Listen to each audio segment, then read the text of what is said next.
Your story could help so many other kids if you let me share it with the right people, the counselors who sold children's trauma. Initial post. I never thought I'd be writing this, but I need to get this off my chest before I lose my mind. I'm Marcus, 28M, a semiconductor engineer at a major tech company in Austin. My parents, David, 56M, and Linda, 54F, have been school counselors for over 25 years. They've dedicated their lives to helping troubled kids, winning awards, getting featured in local newspapers for their innovative approaches to student mental health.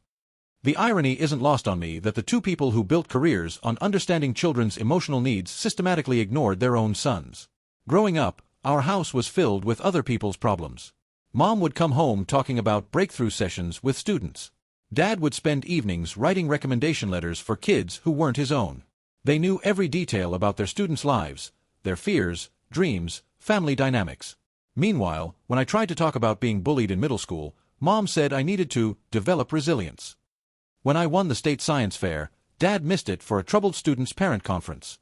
My sister Emma, 26F, was different. She was the golden child, outgoing, athletic, emotionally expressive in all the ways I wasn't. While I buried myself in books and circuits, she did gymnastics and drama club. My parents attended every recital, every meet. They'd say I preferred being alone anyway, though they never asked if that was true. I threw myself into academics. Got a full ride to UT Austin for electrical engineering, specialized in semiconductor design, graduated summa cum laude. My parents came to graduation, spent the whole time talking about Emma's new yoga instructor certification. That was 3 years ago. Last month, I received substantial stock options when my company went public. I also inherited my grandmother's apartment in downtown Austin when she passed last year. She was the only family member who ever really saw me. The place is worth about $800,000 now with the market boom. 2 weeks ago, everything changed. It started with a call from Emma at 2 a.m. She was sobbing, barely coherent, saying something about Mom being in the hospital. I drove 3 hours through the night to get there. When I arrived, Mom was sitting in the waiting room, perfectly fine, sipping coffee. She said she'd had a panic attack about her mortality and needed her family around her. The real conversation started an hour later. Dad pulled out a folder with legal documents. They said they'd been thinking about the family's future and wanted to consolidate assets for tax purposes. They wanted me to sign over my stock options and add them to the apartment deed. Just temporarily, Mom assured me, her counselor voice in full effect. You know we've always had your best interests at heart. Emma sat there nodding, adding how family means everything and how we need to support each other. She mentioned how her yoga studio was struggling, how my parents were nearing retirement with inadequate savings despite their stable jobs. I asked for time to think. The temperature in the room dropped 10 degrees. Dad's mask slipped first. He said I was being selfish, as always. Mom added that after everything they'd sacrificed for my education, though I'd paid my own way through scholarships, the least I could do was help the family that raised me. Emma's transformation was the most jarring. The crying sister from the phone call suddenly became cold, calculating. She said I'd always thought I was better than them with my fancy job and stocks. She accused me of being emotionally unavailable, using terms I recognized from Mom's counseling playbooks. I left without signing anything. Since then, I've received 47 text messages ranging from guilt trips to threats, 12 voicemails from Emma crying about how I'm tearing the family apart, 3 emails from Dad with attached articles about narcissistic personality disorder and family abandonment syndrome, a letter from Mom's colleague about how disappointed she is in me, clearly fed a one-sided story. The irony is suffocating. 2 professional counselors who've spent decades teaching empathy and emotional intelligence are using every manipulation tactic in the book on their own son. They know exactly which buttons to push because they installed them. Last night, Emma posted on Facebook about how family betrayal is the deepest wound, with a photo of the 3 of them at her yoga studio. The comments are full of people praising them for being such dedicated parents and educators. One comment from Mom's coworker mentioned how they gave everything to raise 2 children, even the difficult one. I've been in therapy for 2 years, working through what I'm now realizing was emotional neglect. My therapist has been urging me to set boundaries, but I never imagined it would come to this. I'm sitting in my apartment, my grandmother's apartment, the woman who actually loved me, wondering how professional counselors could be so blind to their own son's emotional needs while saving everyone else's children. I haven't responded to any of their messages. I changed my locks after finding out Emma had made herself a copy of my key for emergencies. I've documented everything, but part of me still feels guilty. Were they really that bad? Am I overreacting? How can two people who dedicated their lives to helping children have failed their own son so completely? I don't know what comes next. I just needed to tell someone who might understand that sometimes the people who are supposed to heal others are the ones who cause the most damage. Update 1, 2 weeks later. I wasn't planning to update so soon, but what I've discovered in the past 2 weeks has shattered whatever remained of my family illusion.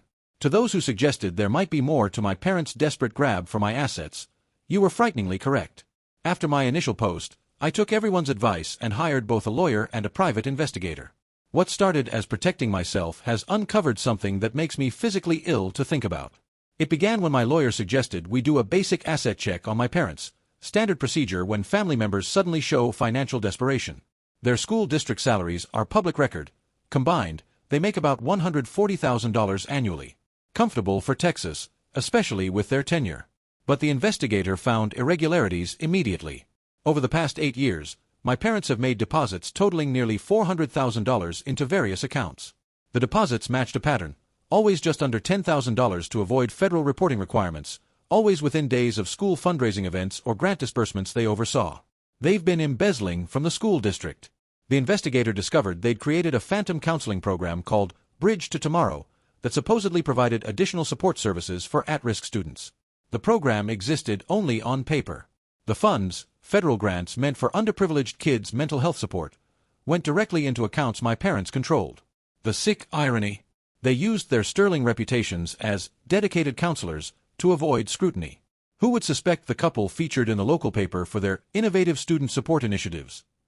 The same couple who stayed late tutoring troubled kids, who ran weekend workshops for free. But here's where my sister comes in, and why they desperately needed my assets. Emma wasn't just a willing participant, she was actively involved. Her struggling yoga studio has been receiving monthly transfers from my parents for 2 years, marketed as therapeutic yoga sessions for students that never happened. She submitted false invoices, created fake attendance records, even had a website with stock photos of diverse teenagers in yoga poses. They need my assets because the district is conducting its first comprehensive audit in a decade. A new superintendent was appointed 3 months ago, someone from outside their network of influence. My parents must have known this was coming. They needed legitimate assets to shuffle money through, to make it appear as family wealth rather than stolen funds. My tech stocks and inherited apartment were their perfect solution, liquid, legitimate, and in the name of someone with an actual high-paying job that could theoretically explain the wealth. The investigator found more. Mom has been billing the district for specialized trauma counseling for students who don't exist. Dad created a peer mentorship program that received $50,000 in funding but never materialized. Emma submitted receipts for $80,000 worth of wellness equipment for schools that was never purchased. They've been using struggling students' personal stories, kids who actually needed help, in grant applications, then pocketing the money meant to help those very children. I felt sick reading about specific kids mentioned in their grant applications. These were real children with real problems, abuse victims, kids from poverty, teenagers struggling with mental health. My parents used their pain as currency while playing savior in public. The investigator also discovered why now, why the urgency. The audit is scheduled for next month. They've been moving money frantically for weeks. Emma's sudden yoga studio struggles were fabricated. She actually cleared out her business account to make it look legitimate. They needed my assets within the next few weeks to complete their shell game.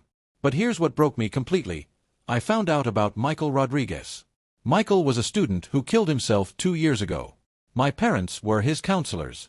They spoke at his funeral about how they'd done everything possible to help him. The district awarded them a $75,000 grant in his memory to expand mental health services for at-risk Latino students.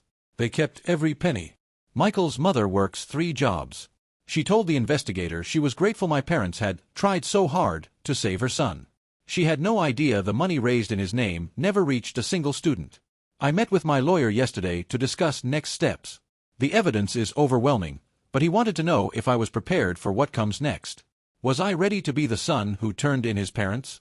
The brother who destroyed his sister's life? I thought about Michael Rodriguez. About all the kids whose pain became my parents' profit. About the students who actually needed help while my parents were too busy stealing to notice their own son drowning. I gave him the green light to contact federal prosecutors. Wire fraud, embezzlement of federal funds, conspiracy, these are serious federal charges. My lawyer says they're looking at 15 to 20 years if convicted. Emma texted me last night, one final manipulation attempt, mom's crying again.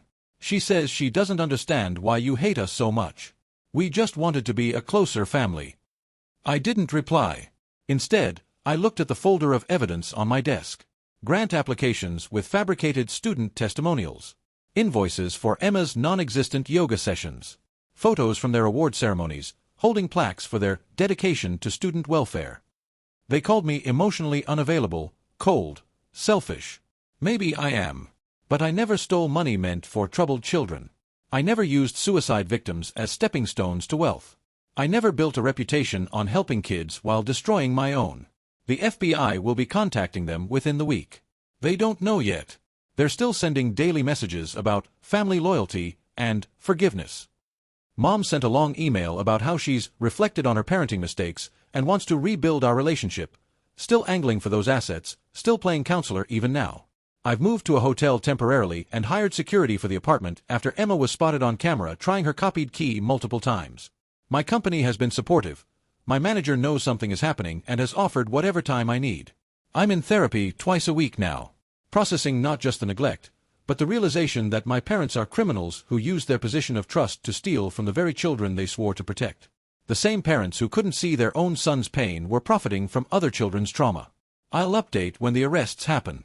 For now, I'm just trying to process the fact that the two people who taught everyone else about integrity and compassion have none themselves. Update 2, 1 month later. The arrests happened Thursday morning. I knew it was coming but somehow still wasn't prepared for the videos that went viral. My parents, the respected counselors, being led out of their schools in handcuffs during morning drop-off.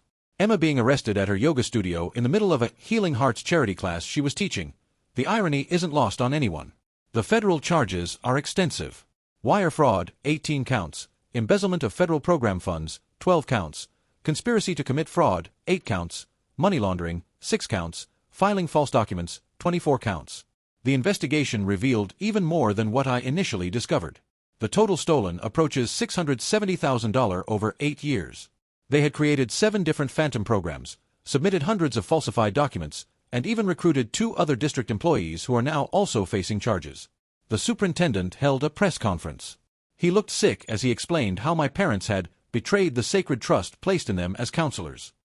He mentioned Michael Rodriguez by name, along with 3 other students who died by suicide while my parents were supposedly running programs to help them.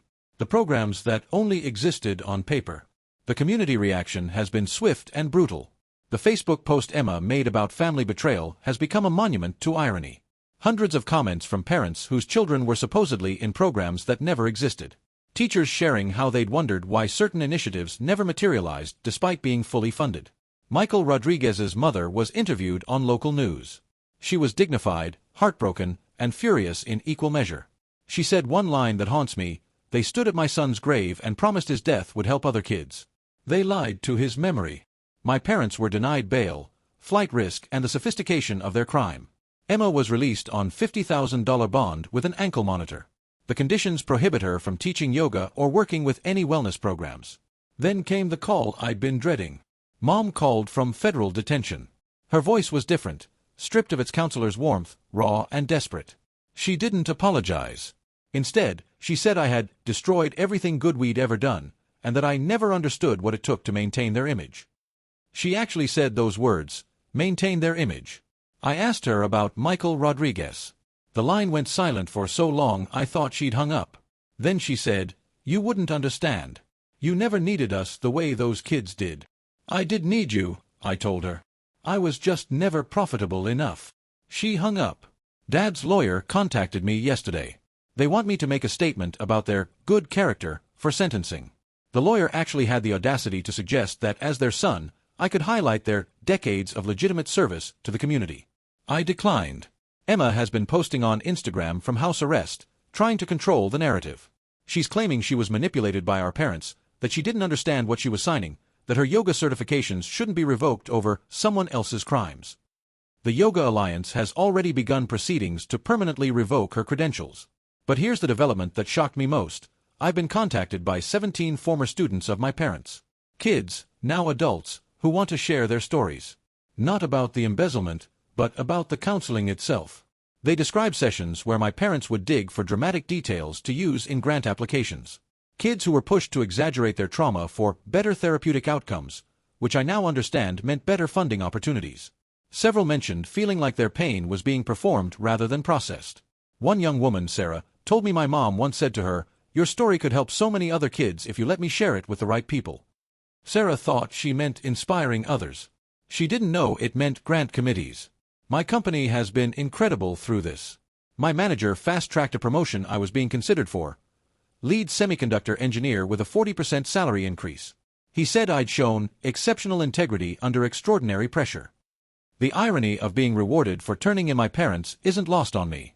I've been working with my lawyer to establish something meaningful from this wreckage.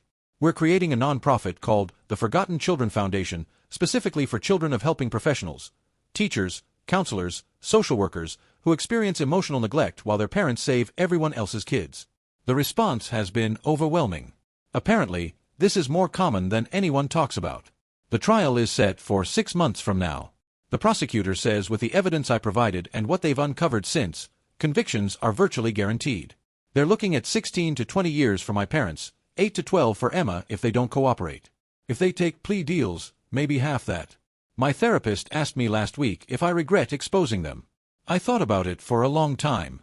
I regret that they put me in a position where this was necessary. I regret that children in need were betrayed by the very people meant to protect them. I regret growing up invisible in a house full of other people's problems. But I don't regret stopping them. They called me cold, calculating, emotionally unavailable.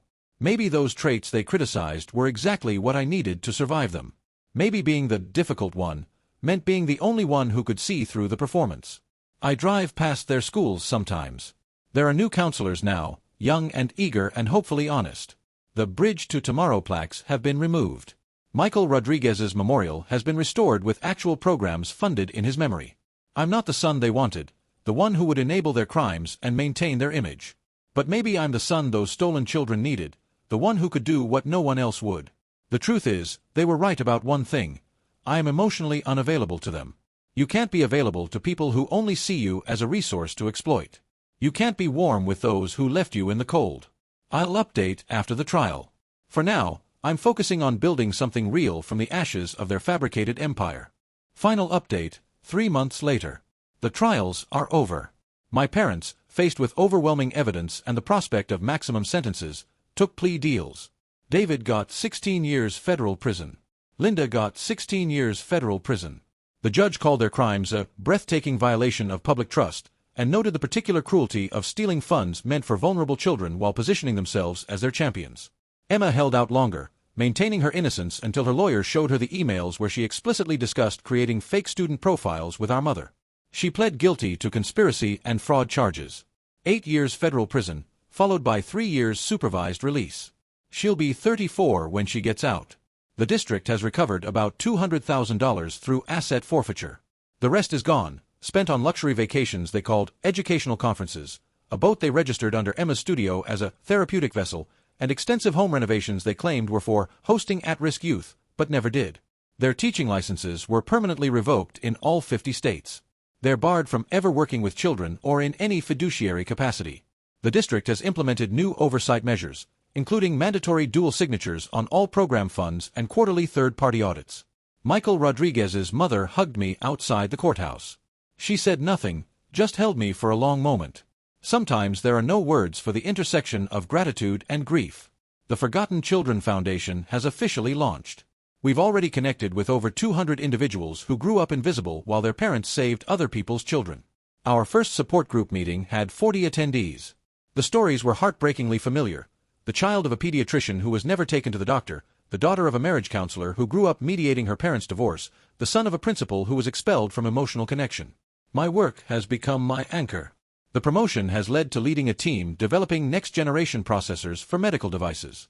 There's something healing about creating technology that will actually help people, not just pretend to. Last month, something unexpected happened. I received a letter from a federal facility in Louisiana. Emma's handwriting, which I almost threw away unopened. But curiosity won. It was 8 pages, front and back. Not the manipulation I expected, but something raw and real, maybe the first honest thing she'd ever written to me.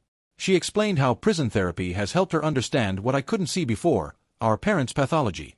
How they'd trained her from childhood to be their accomplice, Not just in crime but in the emotional abuse directed at me. She was rewarded for joining their criticism of me, praised for being everything I wasn't, and eventually enlisted as their enforcer. She wrote, "They needed you to be the failure so they could be the saviors. When you succeeded despite them, they needed to tear you down. I was their weapon, and I'm so sorry I let them make me into something that could hurt you." She described realizing that every concern they expressed about my emotional unavailability was projection. They were describing themselves. Every accusation of selfishness was confession. Every public display of perfect parenting was performance offsetting private neglect. The prison therapist has diagnosed both our parents with narcissistic personality disorder with antisocial features. Emma is working through her own trauma of being the golden child, a different kind of abuse she's learning. Being loved conditionally for performance is its own prison. She doesn't ask for forgiveness. She says she understands if I never speak to her again. But she wanted me to know that for the first time in her life, she sees me, really sees me, as the brother who survived what she couldn't even recognize as abuse, who built himself from nothing while surrounded by people who should have helped but only took. I haven't written back yet. Maybe I will, maybe I won't. Trust isn't rebuilt through letters from federal prison. But there's something validating about her confirmation of what I always felt but was gaslit into doubting. Our parents have not written.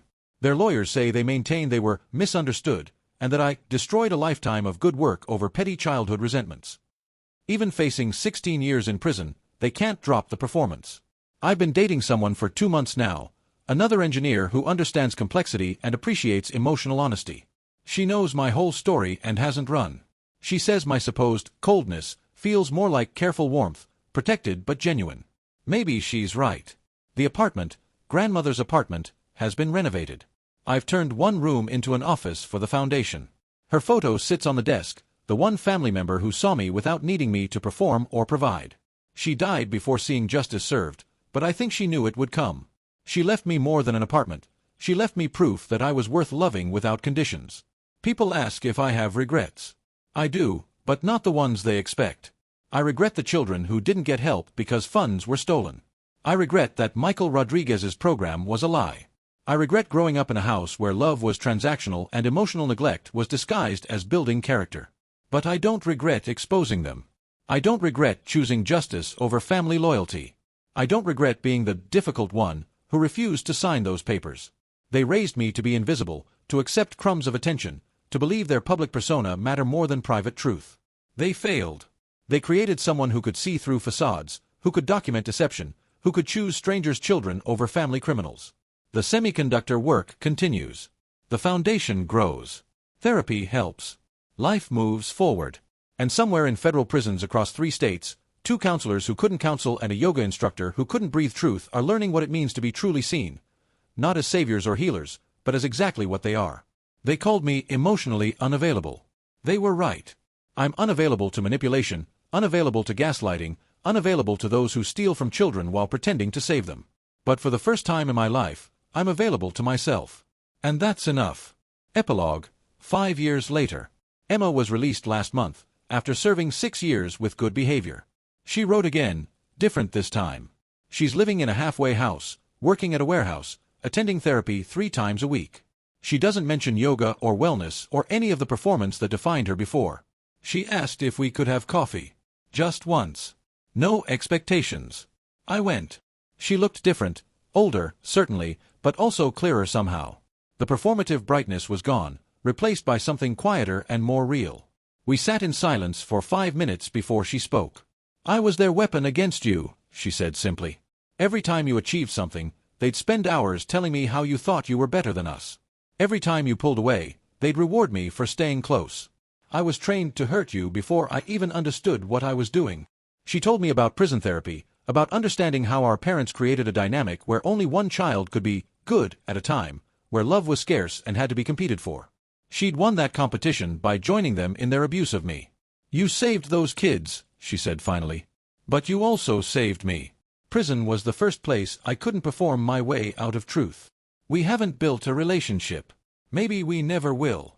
But there was something healing in that acknowledgement, in hearing someone else name what happened as abuse, not discipline or tough love or character building. The foundation has helped over 1,000 people now. We've published research on the unique trauma of being the child of helping professionals who help everyone but their own. The term helper's neglect is entering academic literature. My parents have not written once. They're in year 5 of their sentences. Their lawyer reached out last year about possible early release for good behavior. The prosecutor asked for my input. I told them I had no objection to standard legal processes but wouldn't advocate either way. They're scheduled for release in 11 more years, when they're both nearly 70. The district has fully reformed its oversight. Michael Rodriguez has a real program now. It's helped 400 kids and counting. His mother serves on the board. She sends me a card every Christmas with a simple message, "Thank you for seeing what needed to be seen." I'm engaged now. My fiancé understands why I check financial statements carefully, why I document everything, why trust comes slowly but solidly. We're building something real, honest, without performance or pretense. Sometimes I drive past the schools where my parents worked.